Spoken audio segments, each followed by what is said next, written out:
Hello बच्चों, मैं हूं Ashish and I welcome you in our प्यारा सा चैनल फिनिक्स क्लासेस। ठीक है, तो आज हम लोग केमिस्ट्री का थर्ड लेक्चर करने वाले हैं। जल्दी जल्दी इस चैप्टर को खत्म करते हैं क्योंकि सिलेबस को बहुत तेजी से आगे बढ़ाना है, हम लोग को कैचअप करना है ना। तो हम लोगों ने कल सॉलिड लिक्विड गैस के बारे में पूरा पढ़ लिया था, उनके इफेक्ट, बाकी प्रॉपर्टीज के बारे में भी हमने सब कुछ पढ़ लिया था। आज हम लोग पढ़ने वाले हैं the next topic, can matter change it's state. क्या मैटर अपनी स्टेट चेंज कर सकता है?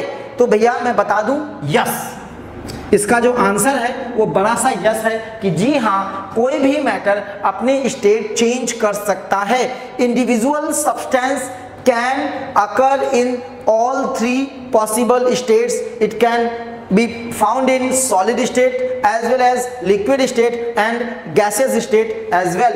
ठीक है, तो solid, liquid और गैस एक ही सब्सटेंस को तीनों स्टेट में आप फाइंड आउट कर सकते हैं और उसे इंटरनल चेंज भी कर सकते हैं। सॉलिड से आप गैस में आ सकते हैं, लिक्विड में आ सकते हैं, लिक्विड से सॉलिड में जा सकते हैं। तो आप इंटरनली सब कुछ कन्वर्ट, चेंज कर सकते हैं। किसी भी सब्सटेंस के स्टेट को आप चेंज कर सकते हैं। आइए कैसे करते हैं इसको समझते हैं। ठीक है, तो इसी में एक दूसरा टॉपिक भी आप चाहें तो ऐड कर सकते हैं, दूसरी हेडिंग दोनों सेम ही है कि effect of temperature and pressure on solids and liquids. क्या इफेक्ट ऑफ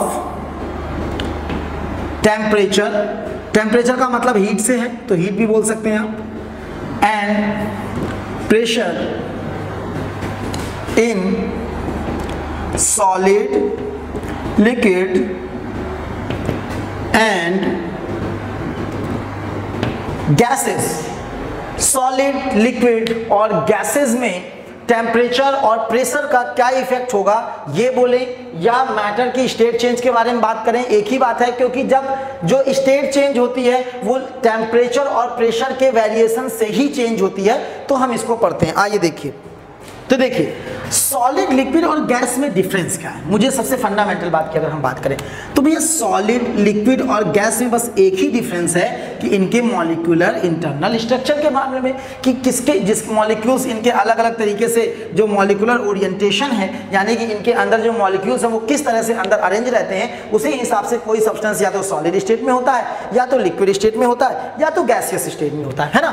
तो जैसे सॉलिड की बात करें तो टाइटली पैक ये वाला स्ट्रक्चर हो जाएगा, ज़्यादा बड़ा नहीं बनाऊंगा, बस थोड़े से काम चलाऊं। ये वाला लिक्विड वाला हो गया,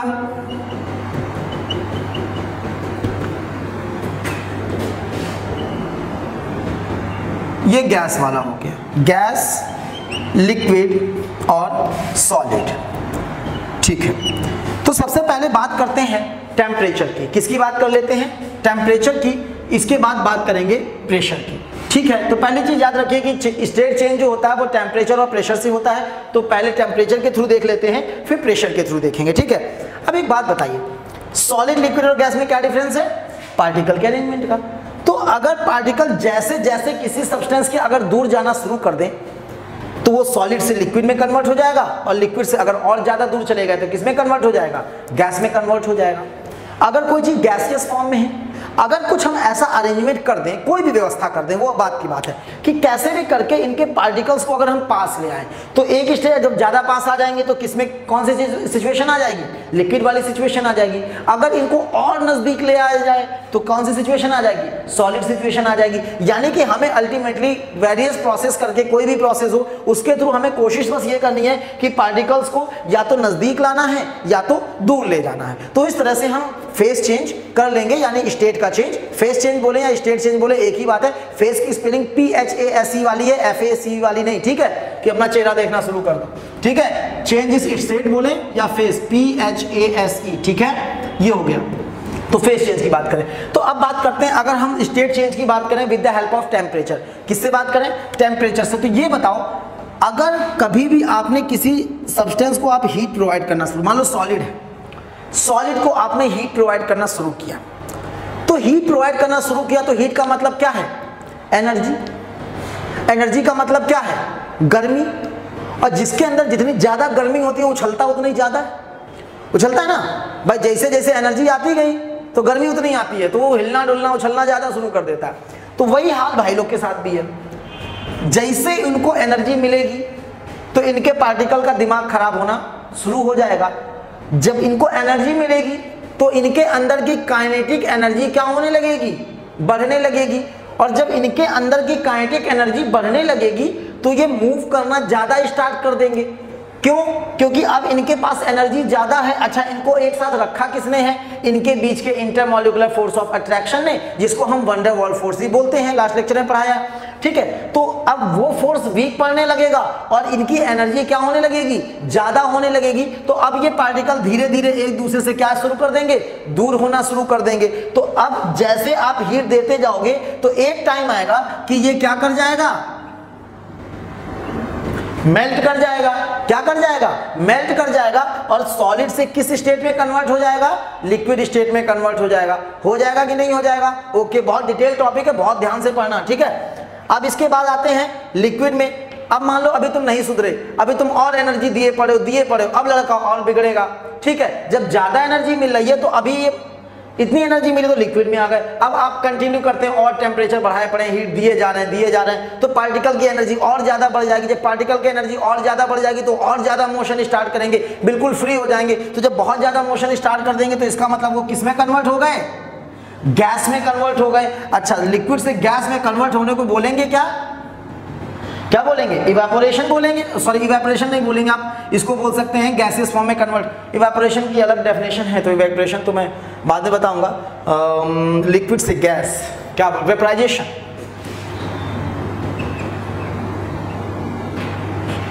तो अब ये किस में कन्वर्ट हो गया, लिक्विड से गैस में कन्वर्ट हो गया, यानी वेपर स्टेट में कन्वर्ट हो गया। किस में कन्वर्ट हो गया, वेपर्स में कन्वर्ट हो गया। गैस की क्या होती है, वेपर्स ही तो होती है एक प्रकार से, लिक्विड की या पानी की भी बोल सकते हैं, किसी की एग्जांपल है वो तो। ठीक है, तो आप कभी भी किसी चीज का अगर टेम्परेचर बढ़ाएंगे तो वो सब्सटेंस सॉलिड से लिक्विड में जाएगा और लिक्विड से किस में जाएगा, गैसियस फॉर्म में जाएगा। आई बात समझ में? सॉलिड से लिक्विड बनना यानी कि क्या हो गया, मेल्ट हो रहा है। लिक्विड से फिर गैस में जा रहा है तो इसका मतलब वो वेपराइज हो रहा है, बॉयल हो रहा है, बॉइलिंग भी बोल सकते हैं। इस समय क्या होनी स्टार्ट हो जाएगी, बॉइलिंग होनी स्टार्ट हो जाएगी। आई बात समझ में? तो अगर टेम्परेचर इंक्रीज होगा तो मटेरियल सॉलिड से लिक्विड बनेगा और लिक्विड से क्या बन जाएगा, गैसियस फेज में आ जाएगा। आप याद करिए, एग्जांपल लीजिए बर्फ का, आइस है, आइस को हीट देंगे तो पिघलना शुरू हो जाएगी, क्या बन जाएगी, लिक्विड बन जाएगी, पानी बन जाएगी। पानी को और गर्म करते रहेंगे तो क्या बन जाएगा, वेपर बन जाएगा, वाटर वेपर्स बन जाएंगी, गैसियस फॉर्म में आ जाएगा, स्टीम में कन्वर्ट हो जाएगा, तो वो गैसियस फॉर्म हो गया। यानी कि अगर टेम्परेचर इंक्रीज होता है तो सॉलिड लिक्विड में कन्वर्ट होता है, लिक्विड गैस में कन्वर्ट होता है। ओके, उल्टी बात करें, गैस है, गैस के पार्टिकल को ठंडा करना शुरू कर दिया आपने, यानी कि उससे एनर्जी निकालना शुरू कर दिया। जब आपने ठंडा किया तो उसके अंदर से एनर्जी आप निकाल लो, तो जब उसके अंदर से एनर्जी आप निकाल रहे हो तो इसके पार्टिकल्स की जब एनर्जी कम हो जाएगी तो उनका जो मोशन होगा वो क्या हो जाएगा, जो इधर उधर भाग रहे थे रैंडमली वो कम हो जाएगा। तो जब इंटरनल मोशन कम हो जाएगा तो ये पार्टिकल धीरे, तो फोर्स ऑफ अट्रैक्शन पर एनर्जी कम हो गई तो इनका मोशन कम हो गया, तो फोर्स ऑफ अट्रैक्शन इनके बीच में कंपैरेटिवली क्या हो जाएगा, ज्यादा हो जाएगा। तो अब ये मॉलिक्यूल पास पास आना शुरू हो जाएंगे। कैसे हो जाएंगे, पास पास आना शुरू हो जाएंगे। तो अब ये धीरे धीरे पास आएंगे और किस में कन्वर्ट हो जाएंगे, लिक्विड में कन्वर्ट हो जाएंगे। क्या हो जाएंगे, लिक्विड में कन्वर्ट हो जाएंगे, यानी कि कंडेंस होने लगेंगे। क्या होने लगेंगे, कंडेंस होने लगेंगे। तो इसको हम क्या बोलेंगे, कंडेंसेशन बोलेंगे। क्या बोलेंगे, कंडेंसेशन बोलेंगे। गैस से लिक्विड, कंडेंसेशन वगैरह डिटेल में भी आगे और हम पढ़ेंगे, बस इतना देखिए कि टेम्परेचर डिक्रीज हो रहा है यानी कूलिंग हो रही है, तो कूलिंग करने पर गैस से क्या बन गया, लिक्विड बन गया। अच्छा, और कूल कर दिया, मान लो इसको हमने क्या कर दिया, और कूल कर दिया, यानी और ज्यादा ठंडा कर दिया, इसके अंदर से और एनर्जी निकाल ली, तो पार्टिकल्स के बीच में जो थोड़ी बहुत एनर्जी बची थी आपने वो भी खींच ली, तो पार्टिकल्स का मूवमेंट तो लगभग बंद ही हो जाएगा। इंटरमॉलिक्यूलर फोर्स जो होगा वो उतना ही रहेगा, तो वो सबको उठा के बाइंड कर लेगा अच्छे से, और ये किस में कन्वर्ट हो जाएगा, सॉलिड में, यानी सॉलिडिफिकेशन हो जाएगा। क्या हो जाएगा, सॉलिडिफिकेशन हो जाएगा। तो सब्सटेंस किस में कन्वर्ट हो जाएगा, सॉलिड में कन्वर्ट हो जाएगा। आ रही बात समझ में, नहीं आ रही? तो इस तरह से अगर आप टेम्परेचर इंक्रीज करेंगे तो जो सब्सटेंस होगा वो सॉलिड से लिक्विड और लिक्विड से गैस की तरफ जाएगा। अगर आप टेम्परेचर डिक्रीज करेंगे तो जो मटेरियल होगा वो गैस से लिक्विड और लिक्विड से सॉलिड की तरफ आएगा। आई होप क्लियर हो गया होगा। ठीक है, अब बात करते हैं नेक्स्ट चीज की। अब हमने जब बात की थी इफेक्ट ऑफ टेम्परेचर की, अब बात करते हैं इफेक्ट ऑफ प्रेशर की। देखिए, तो इफेक्ट ऑफ प्रेशर की बात करें बेटा, तो अगर पहले बात करते हैं प्रेशर को डिक्रीज करने की, फिर बात करेंगे प्रेशर को इंक्रीज करने की। ठीक है, तो मान लीजिए प्रेशर आप डिक्रीज करा रहे हैं, क्या कर, प्रेशर को पी से रिप्रेजेंट करते हैं, प्रेशर डिक्रीज हो रहा है। प्रेशर का मतलब क्या होता है, दबाव। क्या होता है, दबाव। नॉर्मल फीलिंग के हिसाब से समझो, ज्यादा फिजिक्स चेक कर नहीं पड़ना। तो प्रेशर का मतलब होता है दबाव, बोलते हैं आजकल बहुत प्रेशर आ रहा है, इसका मतलब क्या है, बहुत दबाव आ रहा है ना। तो सॉलिड, अब मान लीजिए अब ये पार्टिकल क्या है, बिल्कुल एक दूसरे से दबे हुए हैं एकदम कस के, इससे अंदर तो जा नहीं सकते। अब अगर आपने इसका प्रेशर इंक्रीज करना डिक्रीज करना शुरू किया, पहले डिक्रीज की बात करें तो प्रेशर डिक्रीज किया, अगर आप इसके पार्टिकल इसके ऊपर का प्रेशर आप डिक्रीज करने लगोगे, यानी इसके सब्सटेंस के ऊपर जो दबाव है वो कम होने लगेगा, तो पार्टिकल के अंदर अगर दबाव कम फील होगा तो पार्टिकल बाहर मूव करने के लिए थोड़ा थोड़ा फ्री होने लगेंगे कि नहीं होने लगेंगे। तो जैसे जैसे आप प्रेशर डिक्रीज करते जाओगे तो सब्सटेंस जो होगा वो सॉलिड से किसकी तरफ जाना शुरू कर देगा, लिक्विड की तरफ जाने लगेगा। भाई जब प्रेशर कम हो रहा है तो दबाव कम होगा, दबाव कम होगा तो पार्टिकल एक दूसरे से दूर होने लगे शुरू हो गए। भाई जितना दबाव उतना पास आएंगे, जितना कम दबाव उतना दूर जाएंगी चीजें। तो अब जैसे जैसे आप प्रेशर डिक्रीज करोगे तो सॉलिड किस में कन्वर्ट हो जाएगा, लिक्विड में कन्वर्ट होने लगेगा। और प्रेशर डिक्रीज कर दोगे, लिक्विड किस में कन्वर्ट हो जाएगा, गैस में कन्वर्ट हो जाएगा। आई बात समझ में। तो यहाँ पर टेम्परेचर और प्रेशर का उल्टा इफेक्ट होता है। टेम्परेचर जब हम डिक्रीज कर रहे थे या इनकी, तो जब पहले प्रेशर देख लो फिर टेम्परेचर प्रेशर एक साथ बात करेंगे, ठीक है। तो आपने क्या किया, प्रेशर डिक्रीज किया, जब प्रेशर डिक्रीज किया तो सॉलिड से लिक्विड बना और लिक्विड से किस में कन्वर्ट हुआ, गैस में कन्वर्ट हुआ। अब मान लीजिए अगर आप प्रेशर इंक्रीज करते हैं, क्या करते हैं, प्रेशर इंक्रीज करते हैं, तो अगर आप प्रेशर इंक्रीज करेंगे, ठीक है, ऐसे देख लीजिए, ये हो गया प्रेशर डिक्रीज करने का, ये हो गया प्रेशर इंक्रीज करने का। तो अब देखिए अगर आप प्रेशर इंक्रीज करना शुरू कर दें तो मान लीजिए कोई सब्सटेंस गैसियस फेस में है, अब आपने मार प्रेशर लगाना शुरू किया, दबाना शुरू किया, तो भैया जब दबाओगे तो पार्टिकल कैसे आएंगे, पास पास आएंगे, फोर्स लगेगा तो दबेंगे पार्टिकल तो फोर्स लगेगा। अगर तो प्रेशर आप अप्लाई करोगे तो गैस धीरे धीरे दबाओगे तो पार्टिकल नजदीक आना शुरू होंगे और वो धीरे धीरे गैस जो होगी वो क्या होने लगेगी, लिक्विफाई होना शुरू हो जाएगी। एक स्टेट आएगा पार्टिकल इतने नजदीक आ जाएंगे कि वो लिक्विड स्टेट में आ जाएगा। तो प्रेशर बढ़ाने से गैस जो होगी वो किस में कन्वर्ट हो जाएगी, लिक्विड में कन्वर्ट होने लगेगी, ठीक है। और प्रेशर बढ़ाते चले जा रहे हो, नहीं मान रहे हो, तो अगर और प्रेशर बढ़ाते चले जाओगे तो फिर लिक्विड जो होगा वो किस में कन्वर्ट होने लगेगा, पार्टिकल और नजदीक आने लगेंगे। तो और नजदीक आते आते एक टाइम आएगा कि वो किस में कन्वर्ट हो जाएंगे, सॉलिड में कन्वर्ट हो जाएंगे। अच्छा अब सॉलिड बन गए, अब तुम माल और प्रेशर लगाए पड़े हो तो अब सॉलिड से कुछ और थोड़े ना बन जाएगा, अब वो सॉलिड ही रहेगा, ठीक है। अब कितना पास लाओगे भाई, एक दूसरे के अंदर थोड़ा ना मॉलिक्यूल से घुसेड़ दोगे, ठीक है। तो बस अब रिजिड होते जाएंगे, बस इससे ज़्यादा कुछ नहीं होगा। बहुत ज़्यादा प्रेशर अप्लाई कर दोगे तो टूट जाएगा, फिर इससे ज़्यादा कुछ नहीं होगा, ठीक है। तो प्रेशर अगर आप डिक्रीज करेंगे तो सॉलिड से लिक्विड और लिक्विड से गैस बन जाएगा। अगर प्रेशर आप इंक्रीज करेंगे तो गैस से लिक्विड बनेगा और लिक्विड से क्या बन जाएगा, सॉलिड बन जाएगा। आई होप अच्छे से बात क्लियर हो गई होगी, ठीक है। तो देखिए टेम्परेचर इंक्रीज करने पर सॉलिड से लिक्विड बनता है, लिक्विड से गैस बनता है। टेम्परेचर डिक्रीज करने पर यानी कूलिंग करने पर गैस से लिक्विड बनता है, लिक्विड से क्या बनता है, सॉलिड बनता है। ये हो गया। प्रेशर की बात करें तो इसीलिए मैं देखो प्रेशर और टेम्परेचर के इफेक्ट को मत समझो, प्रेशर ऐसे याद मत करो कि कौन क्या बनता है, आप ये समझो बस मुद्दा ये कि पार्टिकल, आप ये देखो कि जो कोई भी काम आप कर रहे हो आप ये देखो कि पार्टिकल दूर जा रहे हैं कि नजदीक आ रहे हैं, बस उससे आपको तुरंत समझ में आ जाएगा कि कौन सा सब्सटेंस बनेगा। भाई आप प्रेशर लगाओगे तो दबाव तो पास आएंगे पार्टिकल, तो अगर गैस होगा तो लिक्विड बनेगा, लिक्विड होगा तो सॉलिड बनेगा, सॉलिड होगा तो कुछ नहीं होगा, सॉलिड ही रहेगा, ठीक है। अगर प्रेशर इंक्रीज करेंगे तो ये हो गया, प्रेशर डिक्रीज करेंगे मान लो तो सॉलिड है तो प्रेशर यानी कि दूर दूर पार्टिकल होंगे तो सॉलिड से लिक्विड बन जाएगा, लिक्विड होगा तो उससे गैस बनने लगेगा।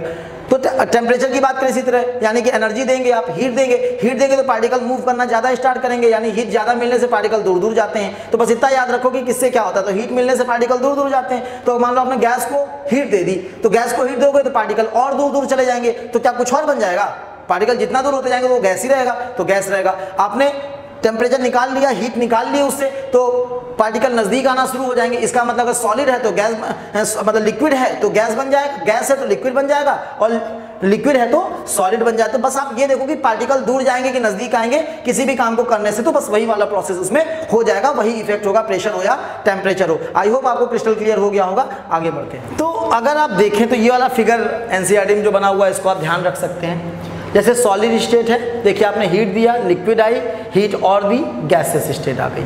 आपने हीट निकाल ली, यानी कूलिंग का मतलब होता है हीट निकालना, तो हीट आपने उससे निकाल ली, एनर्जी निकाल ली, कूल किया तो गैस से लिक्विड बन जाएगा, लिक्विड से क्या बन जाएगा, सॉलिड बन जाएगा। आई बात समझ में? आगे बढ़ते हैं, समझ लीजिए। और इसमें एक एक नंबर के कम से कम 6 क्वेश्चन छुपे हुए हैं, तो इस फिगर को आपको याद रखना बहुत जरूरी है, बहुत इंपॉर्टेंट फिगर है कि किस प्रोसेस को क्या कहते हैं। जैसे सॉलिड से लिक्विड बनना होता है, लिक्विड से गैस बनता है, गैस से लिक्विड बनता है, लिक्विड से सॉलिड बनता है, तो किस कन्वर्जन को क्या नाम देते हैं, ये चीज समझना बहुत जरूरी है। तो देख लीजिए, जैसे मान लीजिए सॉलिड से स्टार्ट करते हैं, तो सॉलिड से अगर लिक्विड बन रहा है, क्या बन रहा है, सॉलिड से लिक्विड बन रहा है, तो इसको बोलते हैं लिक्विफिकेशन भी आप बोल सकते हैं, मेल्टिंग भी बोल सकते हैं, तो नॉर्मल बात है। लेकिन टेक्निकली जो आप बोलेंगे दैट इज कॉल्ड फ्यूजन। क्या कहते हैं उसको,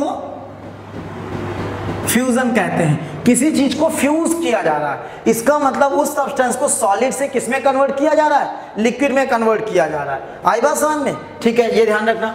अगर आप लिक्विड से सॉलिड बन रहे हो तो वो सॉलिडिफिकेशन ही कहलाएगा, उसके लिए कोई अलग टर्म नहीं है, ठीक है। तो अगर सॉलिड से लिक्विड बन रहा है, ये फ्यूजन वर्ड भूल जाते हैं बच्चे, इसलिए फ्यूजन को ध्यान रखना।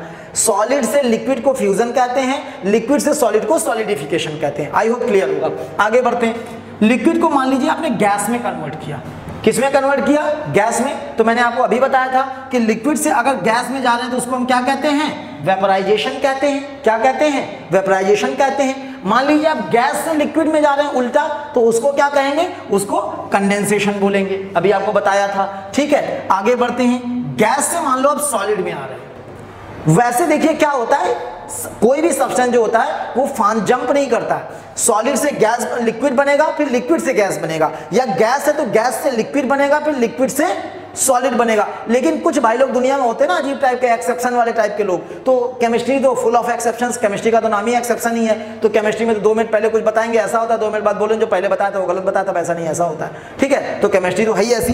तो कुछ एक्सेप्शनल केस होते हैं, तो वो सब्सटेंस क्या करते हैं, वो सीधे सॉलिड से गैस बनते हैं या गैस से सॉलिड बनते हैं, लिक्विड बनते ही नहीं है, ठीक है। तो इसको क्या बोलते हैं, क्या कहलाते हैं, ये प्रोसेस की बात कर लेते हैं, ठीक है। तो गैस से अगर कोई सब्सटेंस सॉलिड बन जाए, गैस से भी कोई सब्सटेंस सॉलिड से गैसियस स्टेट में डायरेक्टली कन्वर्ट हो जाए तो उसे हम क्या बोलेंगे, सब्लिमेशन बोलेंगे। और कोई चीज अगर गैस से बिना लिक्विड फेज में आए सीधे सॉलिड में आ जाए तो हम उसको क्या बोलेंगे, डिपोजिशन बोलेंगे। क्या बोलेंगे, डिपोजिशन बोलेंगे, यानी डिपॉजिट हो जाना बोलेंगे। आई बात समझ में। जैसे कि पहले ये तो सबको हैप्पी नवरात्रि है ना, नवरात्रि स्टार्ट हो गई है कल से, तो हैप्पी नवरात्रि। उसके लिए अब नवरात्रि का बीच में जिक्र कहाँ से आ गया, आपको लग रहा होगा सर पढ़ाते पढ़ाते क्या करने लगे। तो बेटा नवरात्रि है तो सबने आज सुबह पूजा की होगी, तो सबकी मम्मी ने आज कपूर जलाया होगा, जलता है ना कपूर। तो कपूर जब जलाया होगा तो मम्मी हमेशा बोलती बेटा कपूर जलाना तो उसको डिब्बी में पैकेट को बंद करके अच्छे से रख देना, वरना कुछ देर बाद उड़ जाएगा,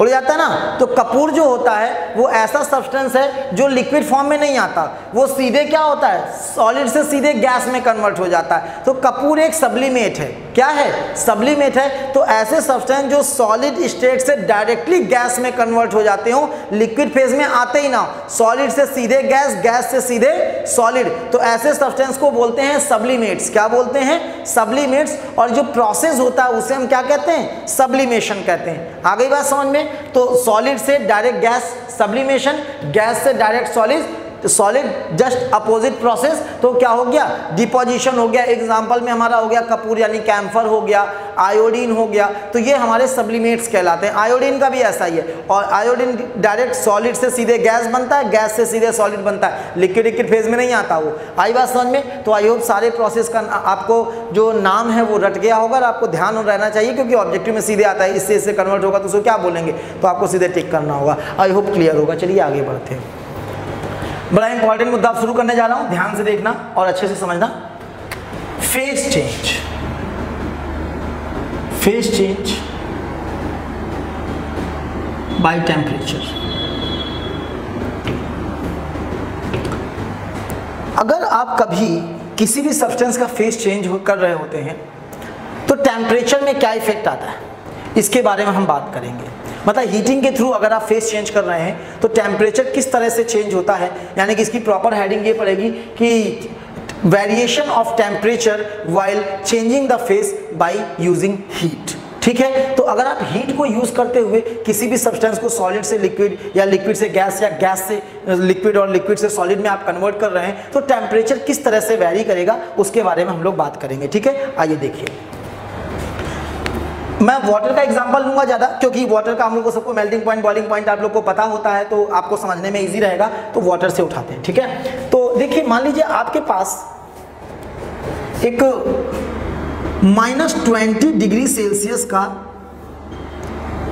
आइसबर्ग था, आइस का टुकड़ा था। बर्ग नहीं बोलेंगे वरना समुद्र जाना पड़ेगा, बहुत बड़ा होता है। आपके पास एक पीस ऑफ आइस था जिसका टेम्परेचर था -20 डिग्री सेल्सियस। अच्छा, आइस का मेल्टिंग पॉइंट कितना होता है ये तो सबको पता है, 0 डिग्री सेल्सियस। 0 डिग्री सेल्सियस पे जो लिक्विड होता है वो आइस में कन्वर्ट हो जाता है, या जो आइस होती है वो लिक्विड में कन्वर्ट हो जाती है। तो कैसे होता है? तो अगर आपको -20 डिग्री सेल्सियस की आइस को मान लीजिए 150 डिग्री सेल्सियस की स्टीम में कन्वर्ट करना हो, किसमें कन्वर्ट करना हो? 150 डिग्री सेल्सियस की स्टीम में कन्वर्ट करना हो, तो कहां से कहां तक टेम्परेचर कैसे चेंज होगा इसको समझते हैं। देखिए, -20 डिग्री सेल्सियस की आइस है, टेम्परेचर हमको हीट का यूज करना है। आप इसको हीट देना शुरू करेंगे, क्या करना शुरू करेंगे? हीट देना शुरू करेंगे। अब जैसे जैसे हीट देना शुरू करेंगे तो बस अब आपको लगे कि बस आपने गर्म किया और ये आइस मेल्ट कर जाएगी, ऐसा नहीं है, ये आइस मेल्ट होने वाली नहीं है इतनी जल्दी। अभी क्या होगा, जब आप इसको हीट देंगे तो ये हीट लेती जाएगी और अपना टेम्परेचर क्या करती जाएगी? बढ़ाती जाएगी। और टेम्परेचर -20 से -19 आएगा, -18 आएगा, -17 आएगा, -10 आएगा, -5 आएगा, -4, -3, -2, -1 और 0 तक आएगा। तो अभी क्या होगा, ये लेकिन रहेगी आइस ही, तो टेम्परेचर इंक्रीज होता जाएगा जब हीट आप सप्लाई करेंगे। और अब ये कन्वर्ट हो जाएगी -20 डिग्री सेल्सियस की आइस से 0 डिग्री सेल्सियस की आइस में। किसमें कन्वर्ट हो जाएगी? 0 डिग्री सेल्सियस की आइस में। और अगर आपको लगता हो कि भैया अब तो ये 0 डिग्री टेम्परेचर आ गया तो अब इसको छोड़ देते हैं या पानी अपने आप बन जाएगी, तो I am sorry, you are wrong. आप अगर चले गए तो ये 0 डिग्री सेल्सियस की आइस ही रह जाएगी, आपको पानी कभी पीने को नहीं मिलेगा।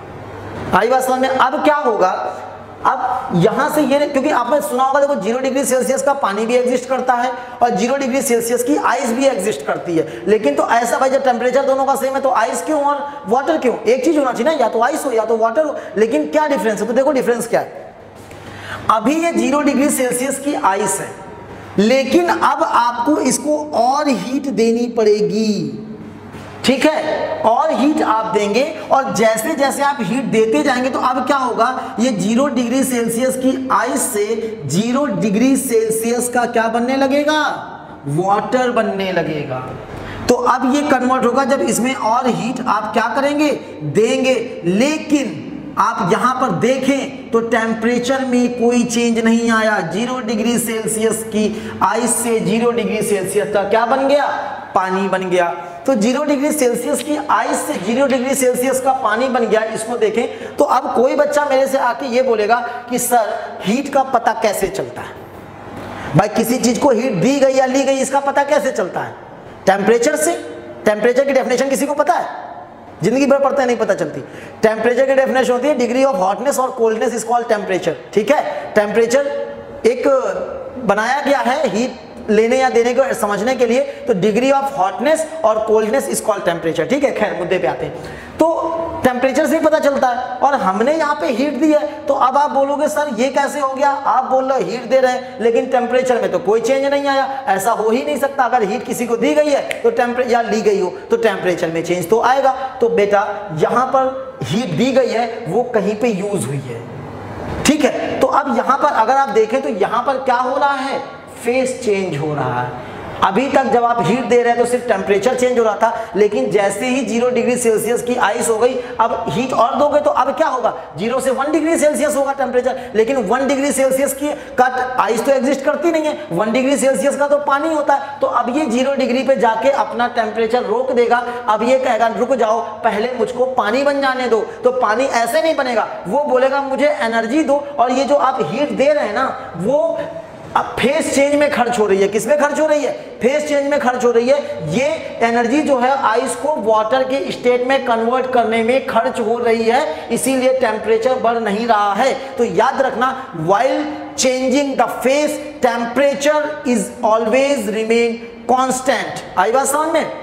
जब भी चेंज फेस कर रहे होते हैं temperature remains constant. Face change करते समय टेम्परेचर में कभी भी चेंज नहीं होगा। आई बात समझ में? जब पूरा सब्सटेंस जितना भी है वो पूरा एक फेस से दूसरे फेस में चला जाएगा, इसके बाद अगर आप आगे हीट देते हो तो फिर उसका टेम्परेचर इंक्रीज होना शुरू हो जाएगा। तो आप चाहे कितनी भी हीट देते रहिए, ये लगातार आइस से किस में कन्वर्ट होता रहेगा, वाटर में कन्वर्ट होता रहेगा, और इसका जो वाटर जो लिक्विड है वो तब तक, इसका जो टेम्परेचर है वो तब तक इंक्रीज नहीं होगा जब तक कि पूरी आइस जो है वो किस में कन्वर्ट नहीं हो जाती, लिक्विड वाटर में कन्वर्ट नहीं हो जाती। तो अब जब आप हीट देंगे तो 0 डिग्री सेल्सियस की आइस से 0 डिग्री सेल्सियस का पानी बनने लगेगा, और इस फेज चेंज में जो एनर्जी आपने दी है या ली है, इस एनर्जी को हम बोलते हैं लैटेंट हीट। क्या बोलते हैं? Latent heat. This is called latent heat of melting. आई बात समझ में? Latent heat. आप बोलोगे लैटेंट क्यों नाम रखा गया? तो बेटा लैटेंट इंग्लिश में तो नाम इसका नहीं पता चलता, अपने वर्ड को अच्छे से जस्टिफाई नहीं करती, लेकिन अगर आप इसका हिंदी नाम पता करो ना तो लैटेंट हीट को हिंदी में बोलते हैं गुप्त ऊष्मा। क्या बोलते हैं? गुप्त ऊष्मा। तो गुप्त ऊष्मा क्या होता है? गुप्त ऊष्मा का मतलब होता है जो चीज छुपी रहे। क्या रहे? छुपी रहे, जिसका पता ना चले। तो आप देखो यहां पर इसने हीट तो ले ली, हीट तो खा गया, लेकिन इसने टेम्परेचर में शो नहीं किया, टेम्परेचर में कोई चेंज नहीं आया। 0 डिग्री सेल्सियस की आइस से 0 डिग्री सेल्सियस का क्या बन गया? पानी बन गया, लेकिन इसने हीट ले ली, हीट एब्जॉर्ब कर ली। तो क्यों एब्जॉर्ब कर ली? क्योंकि इसको जो एनर्जी है वो किस में खर्च हुई है? फेज चेंज में खर्च हुई है। तो यहां से यहां तक इसमें कोई चेंज नहीं होगा, और जितनी भी एनर्जी फेज चेंज करने में देनी पड़ेगी वो क्या कहलाएगी? लैटेंट हीट कहलाएगी। आई होप क्लियर हो गया होगा। अब एक बार जब 0 डिग्री सेल्सियस की का वाटर बन गया, अब अगर मान लीजिए इसको आप और हीट देते हैं, क्या करते हैं? आप इसको और हीट देते हैं। तो अगर इसको आप और हीट देंगे तो इसमें क्या होगा? तो अब और हीट देंगे तो अब क्या होगा? अब इसका टेम्परेचर इंक्रीज होगा। क्या होगा? इंक्रीज होगा। लगातार आप हीट इसको देते चले जाएंगे, लगातार आप इसको हीट देते चले जाएंगे, और लगातार हीट देने पे क्या होगा? वाटर अब टेम्परेचर इंक्रीज होना शुरू हो जाएगा। तो 0 डिग्री सेल्सियस की वाटर से लगातार जब तक आप हीट देते रहेंगे तब तक टेम्परेचर बढ़ता रहेगा, और ये 0 डिग्री सेल्सियस से लेके 100 डिग्री सेल्सियस, अगर आप पहले रुक जाएंगे तो किसी और टेम्परेचर पे रुक जाएगा, लेकिन अगर आप लगातार अभी भी हीट दिए जा रहे हैं तो 0 डिग्री सेल्सियस के वाटर से ये कन्वर्ट पहुंच जाएगा 100 डिग्री सेल्सियस के वाटर में। कहाँ पहुंच जाएगा? 100 डिग्री सेल्सियस के वाटर में। लेकिन हम सबको पता है कि 100 डिग्री सेल्सियस जो होता है वो वाटर का क्या होता है? बॉइलिंग पॉइंट होता है।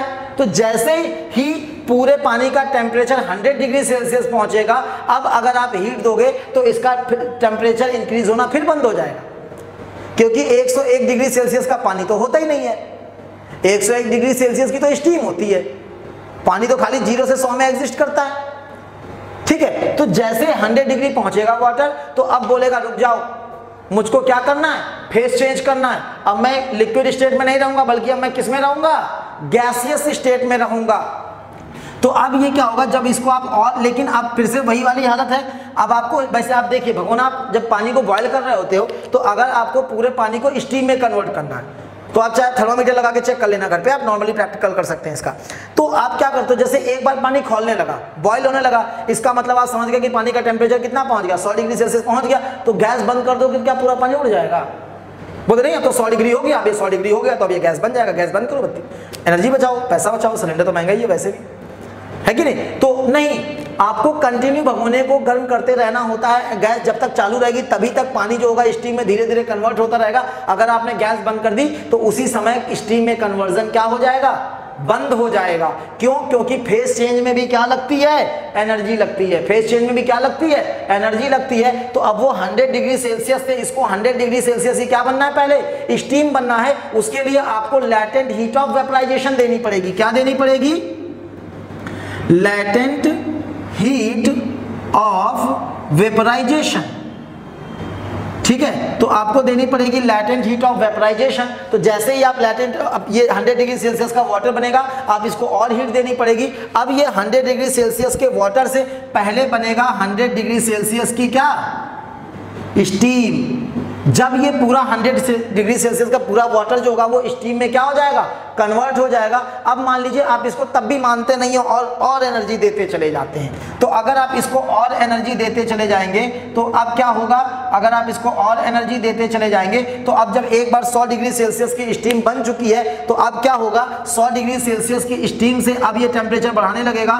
फिर आप जितना चाहोगे 101, 102, 103 इस तरह से लगातार टेम्परेचर बढ़ता चला जाएगा और जहां तक आपको बढ़ाना हो बढ़ाते चले जाइए। तो अब उतने डिग्री से 150 डिग्री सेल्सियस की आपको क्या मिल जाएगी, स्टीम मिल जाएगी। तो ये प्रोसेस रहेगा जिस तरह से आपको क्या करेंगे, आप -20 डिग्री सेल्सियस या किसी भी टेम्परेचर से किसी भी टेम्परेचर में जाएंगे तो जिस समय फेज चेंज हो रहा होगा उस समय याद रखिएगा एनर्जी कंजम्पशन होगा लेकिन टेम्परेचर कांस्टेंट रहेगा। क्या होगा, अब देखिए अभी हम गए थे सॉलिड से गैसियस फॉर्म में, हम गैस से सॉलिड भी तो आ सकते हैं, क्या कर सकते हैं, गैस से सॉलिड भी आ सकते हैं। आइए समझिए कैसे आएंगे।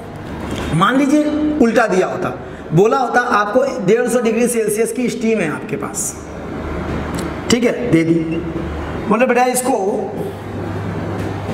-20 डिग्री सेल्सियस की आइस में कन्वर्ट करो, जस्ट अपोजिट प्रोसेस। तो आप क्या करते, पहली बार हीट दे रहे थे क्योंकि अब स्टीम से लिक्विड से सॉलिड में जाना है, तो अब आप हीट क्या करोगे, निकालोगे, उससे एनर्जी कंज्यूम करोगे, इससे तो एनर्जी निकालते जाओगे, कूलिंग करोगे, क्या करोगे, कूलिंग करोगे। तो कूल करते जाओ बेटा। तो पहले जब आप कूल करेंगे इसको, ठंडा ठंडा कूल, तो जब आप कूल करेंगे तो पहले ठंडा होते होते 150 डिग्री से क्या बनेगी, ये 100 डिग्री सेल्सियस की क्या बनेगी, स्टीम बनेगी। क्या बनेगी, स्टीम बनेगी। लेकिन जब 100 डिग्री सेल्सियस की स्टीम बन जाएगी तो अब ये 99 नहीं आएगा, बोलेगा नहीं पहले मुझको 100 डिग्री सेल्सियस की स्टीम से क्या बनना पड़ेगा, पानी बनना पड़ेगा, लिक्विड बनना पड़ेगा, और उस समय मैं अपना टेम्परेचर चेंज करने वाला नहीं हूं, ठीक है। तो अब ये क्या करेगा, ये 100 डिग्री सेल्सियस से 100 डिग्री सेल्सियस का क्या बनेगा, वाटर बनेगा। जब 100 डिग्री सेल्सियस का वाटर बनेगा तो इससे क्या होगी, लैटेंट हीट निकलेगी। अब की बार जैसे पिछली बार हमको एनर्जी देनी पड़ रही थी, तो ऐसा नहीं है कि बस 100 डिग्री सेल्सियस की स्टीम बन गई अब आप ठंडा करना बंद कर दो, आपको इससे एनर्जी निकालनी पड़ेगी, लेकिन फिर भी टेम्परेचर चेंज नहीं होगा। 100 डिग्री सेल्सियस के स्टीम से 100 डिग्री सेल्सियस का ही क्या बनेगा, पानी बनेगा। क्यों, याद करो, once upon a time there was a king, ऐसा नहीं है, वंस अपॉन ए टाइम हमने क्या किया था, पिछली बार जब हम इसको 100 डिग्री सेल्सियस के पानी से 100 डिग्री सेल्सियस की स्टीम बना रहे थे, तो याद करो हमने इसको लैटेंट हीट ऑफ वेपराइजेशन दी थी ना, तो अब वो निकलेगी भी तो अब क्या होगा, आपको इससे लैटेंट हीट निकालनी पड़ेगी। जब लैटेंट हीट निकलती जाएगी, कूलिंग आप करेंगे तो एनर्जी निकालेंगे इससे, तो टेम्परेचर तो इसका चेंज नहीं होगा, लेकिन लैटेंट हीट इससे निकलेगी और जैसे जैसे लैटेंट हीट बाहर आती जाएगी धीरे धीरे किसमें कन्वर्ट हो जाएगा, 100 डिग्री सेल्सियस के पानी में कन्वर्ट हो जाएगा। अब आप इसको और कूलिंग करेंगे, तो अब जब आप और कूलिंग करेंगे तो अब ये धीरे धीरे क्या होगा, 0 डिग्री सेल्सियस का वाटर बन जाएगा, लेकिन आगे फर्दर कूलिंग होने से मना कर देगा, बोलेगा ठहरो, अब मैं 0 डिग्री सेल्सियस का बन गया हूं पानी, तो अब मैं पानी से अब 0 डिग्री सेल्सियस के नीचे मैं पानी की स्टेज में नहीं रह सकता, मुझे बनना पड़ेगा सॉलिड, यानी कि आइस बनना पड़ेगा। तो अब बोलेगा मैं ऐसे आइस नहीं बनूंगा, अब ये क्या, जब ये आइस में कन्वर्ट होगा तो कैसे, 0 डिग्री सेल्सियस से -1 डिग्री सेल्सियस की आइस थोड़ा बन जाएगी। मैंने क्या बोला, जब भी फेज चेंज हो रहा होगा उस समय टेम्परेचर में कोई चेंज नहीं आता है, इस चीज को ध्यान रखिएगा। तो अब 0 डिग्री सेल्सियस के वाटर से क्या बनेगा, 0 डिग्री सेल्सियस की पहले क्या बनेगी, आइस बनेगी। आप लेकिन कूलिंग हमको फिर भी करनी पड़ेगी, ठीक है। तो अब की बार क्या होगा, फिर से अब यहाँ पर लैटेंट हीट हमको मिलेगी वापस, क्योंकि पहले हमने दी थी, अब हम निकालेंगे, कूलिंग कर रहे हैं, तो लैटेंट हीट हमको कौन सी मिलेगी, लैटेंट हीट ऑफ सॉलिडिफिकेशन वाली जो हमने बताई थी आपको, तो वो हमको क्या मिलेगी, वापस मिलेगी। ये एनर्जी और निकालेगा अपने अंदर से और क्या बनेगा, 0 डिग्री सेल्सियस की आइस बनेगा। जब पूरा पानी 0 डिग्री सेल्सियस की आइस में कन्वर्ट हो जाएगा और आप नहीं मानते फिर भी उससे एनर्जी निकालते रहते हैं, कूलिंग करते रहते हैं, तो जब एक बार जब 0 डिग्री सेल्सियस की आइस बन जाएगी तो उससे फिर क्या बनेगा, फिर उसका टेम्परेचर डिक्रीज होना शुरू हो जाएगा, फिर वो -2, -3, -20, -50 जितना आपको करना है करते चले जाइए। तो आई होप आपको समझ में आया होगा कि जब भी फेज चेंज होता है तब टेम्परेचर में कोई चेंज नहीं होता, बाकी टेम्परेचर बढ़ाओगे तो सॉलिड से लिक्विड और लिक्विड से गैस की तरफ जाएगा, टेम्परेचर घटाओगे तो गैस से लिक्विड और लिक्विड से सॉलिड की तरफ आएगा। आई होप आपको समझ में आ गया होगा। लेकिन बाकी किसी भी रेंज ऑफ टेम्परेचर में वो सब्सटेंस, तो अब अच्छा 2 चीज़ों की और बात कर लेते हैं। अब एक होता है मेल्टिंग पॉइंट, एक होता है बॉइलिंग पॉइंट। तो मेल्टिंग पॉइंट का मतलब क्या होता है, वो टेम्परेचर जिस टेम्परेचर पे कोई सब्सटेंस सॉलिड से लिक्विड बने या लिक्विड से सॉलिड बने, तो उस टेम्परेचर को हम क्या बोलते हैं, मेल्टिंग पॉइंट। या फिर फ्यूजन पॉइंट कुछ भी बोल सकते हैं आप, मेल्ट होना या फ्यूज होना, है ना, और या फिर सॉलिडिफिकेशन पॉइंट। तो इस टेम्परेचर पे कोई सॉलिड से लिक्विड या लिक्विड से गैस बनता है, ठीक है। और बॉइलिंग पॉइंट का मतलब लिक्विड से गैस बने, या उस टेम्परेचर पे क्या होगा, गैस से लिक्विड बनेगा। तो जब भी मेल्टिंग पॉइंट होगा, तो जब भी कोई सब्सटेंस फेस चेंज कर रहा होगा, तो पहली बात तो उस मेल्टिंग पॉइंट पे सॉलिड से लिक्विड या लिक्विड से गैस बनेगा, सॉलिड बनेगा। बॉइलिंग पॉइंट पे लिक्विड से गैस बनेगा या गैस से लिक्विड बनेगा। जब भी फेस चेंज हो रहा होगा, तो यानी किस टेम्परेचर पे हो रहा होगा, उसके मेल्टिंग या बॉइलिंग पॉइंट पे ही हो रहा होगा, ठीक है। पानी का एग्जांपल दिया क्योंकि इसका 100 और 0 होता है, हर सब्सटेंस का अलग अलग होता है, तो उनके अपने उस टेम्परेचर पे हो रहा होगा। तो उस समय इनके फेस चेंज जब हो रहा होगा, तो उसके टेम्परेचर में कोई चेंज नहीं आएगा। दूसरी चीज, जो मेल्टिंग पॉइंट होता है, उस मेल्टिंग पॉइंट पे सब्सटेंस सॉलिड फेस में भी एग्जिस्ट करता है और लिक्विड फेस में भी एग्जिस्ट करता है। जो बॉइलिंग पॉइंट होता है, उस टेम्परेचर पे सब्सटेंस लिक्विड फेस में भी एग्जिस्ट कर सकता है और गैसियस फेस में भी एग्जिस्ट कर सकता है। अगर कोई सब्सटेंस मान लो लिक्विड फेस में है बॉइलिंग पॉइंट पे, तो जब बॉइलिंग पॉइंट पर लिक्विड फेस में है, तो इसका मतलब इसके पास एनर्जी ज्यादा होगी कि कम होगी, इसके पास एनर्जी कम होगी गैस वाले फॉर्म से, क्योंकि जब लिक्विड से गैस में कन्वर्ट होगा, तो इसके पास जो टेम्परेचर है वो वाली एनर्जी तो होगी, और टेम्परेचर दोनों का सेम है, तो वो तो रहेगी, लेकिन साथ में गैस के फॉर्म में जब वो आएगा, तो उसके पास एक्स्ट्रा लैटेंट हीट आ जाएगी। क्या आ जाएगी? लैटेंट हीट आ जाएगी। खैर उसके बारे में और एग्जांपल के थ्रू समझते हैं। बस इतना ध्यान रखो कि मेल्टिंग पॉइंट पर सब्सटेंस सॉलिड और लिक्विड दोनों फेज में एग्जिस्ट करता है, और बॉइलिंग पॉइंट पर सब्सटेंस लिक्विड और गैसियस फेज दोनों में एग्जिस्ट करता है। जैसे कि अगर आप बात करें 20 डिग्री सेल्सियस की, तो 20 डिग्री सेल्सियस का आपको हमेशा लिक्विड वाटर ही मिलेगा, कभी आपको 20 डिग्री सेल्सियस की गैस नहीं मिलेगी, या 20 डिग्री सेल्सियस का मतलब स्टीम नहीं मिलेगी 20 डिग्री सेल्सियस की, ना ही कभी 20 डिग्री सेल्सियस की आपको बर्फ मिलने वाली है ना। खाली जो मेल्टिंग और बॉइलिंग पॉइंट होते हैं क्रिटिकल वाले, जहां पे फेस चेंज होता है जिस टेम्परेचर पे, तो वहां पर अगर मेल्टिंग पॉइंट है, तो जैसे 0 डिग्री, तो 0 डिग्री सेल्सियस की आइस भी मिलेगी आपको, और 0 डिग्री सेल्सियस का वाटर भी एग्जिस्ट करता है। 0 डिग्री सेल्सियस की आइस में सिर्फ 0 डिग्री सेल्सियस वाली एनर्जी होगी, लेकिन 0 डिग्री सेल्सियस का अगर वाटर होगा या लिक्विड होगा, तो उसमें क्या होगा, एक तो टेम्परेचर वाली एनर्जी होगी, साथ में उसके पास लैटेंट हीट ऑफ मेल्टिंग जो होती है, सॉलिडिफिकेशन, वो भी उसके पास होगी। आई बात समझ में? ऐसे ही अगर हम सॉलिड गैस की बात करें, गैसेस स्टेज की बात करें, तो अगर कोई चीज लिक्विड फॉर्म में 0 डिग्री मतलब 100 डिग्री सेल्सियस की बात कर लेते हैं, स्टीम का एग्जांपल ही लेते हैं, ज्यादा सही रहेगा। तो 100 डिग्री सेल्सियस का वाटर है, तो वाटर भी एग्जिस्ट करेगा, और 100 डिग्री सेल्सियस की स्टीम भी एग्जिस्ट करेगी, क्योंकि ये बॉइलिंग पॉइंट का टेम्परेचर है, तो इसमें दोनों फेस एग्जिस्ट करेंगे। वरना बाकी सभी टेम्परेचर पे एक ही फेज में कोई भी सब्सटेंस अकर करता है, या तो वो सॉलिड होगा या लिक्विड होगा या गैस होगा। सिर्फ मेल्टिंग और बॉइलिंग पॉइंट ही ऐसे दो टेम्परेचर्स होते हैं जहां पर कोई सब्सटेंस मेल्टिंग पॉइंट पर क्या होता है, सॉलिड और लिक्विड दोनों फॉर्म में एग्जिस्ट कर सकता है, और बॉइलिंग पॉइंट में क्या होगा, लिक्विड और गैस दोनों फॉर्म में एग्जिस्ट कर सकता है। अच्छा, ये बात हो गई। अब मुझे एक बात बताओ, अगर तुम्हारे ऊपर किसी ने 100 डिग्री सेल्सियस की स्टीम डाल दी और किसी ने 100 डिग्री सेल्सियस का पानी डाल दिया, अब ये बताओ 100 डिग्री सेल्सियस की स्टीम से ज्यादा जलोगे या 100 डिग्री सेल्सियस के पानी से ज्यादा जलोगे?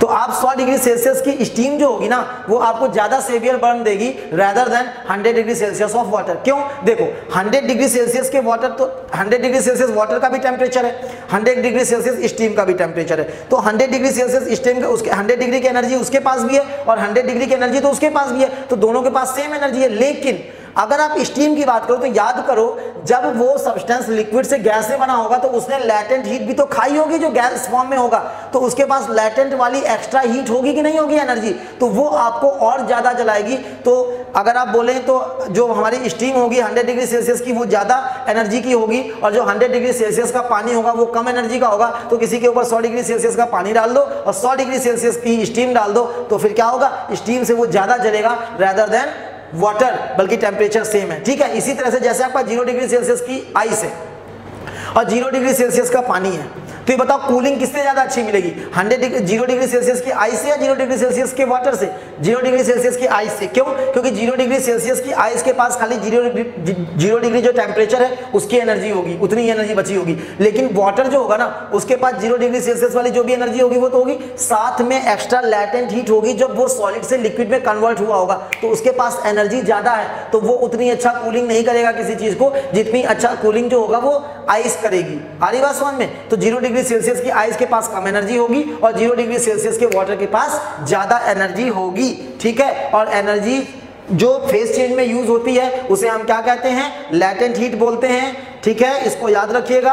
और काफी लंबा लेक्चर हो गया है, तो आई होप अब आज के लिए इतना रखते हैं। आगे मिलते हैं नेक्स्ट टॉपिक में, नेक्स्ट लेक्चर में नए टॉपिक के साथ। बाकी हंसते रहिए, मुस्कुराते रहिए यार, शेयर वेयर करते रहिए, थोड़ा सब्सक्राइबर बढ़ाइए, थोड़ा मेहनत करिए प्लीज। और बाकी it's all for today, thank you very much, God bless you all.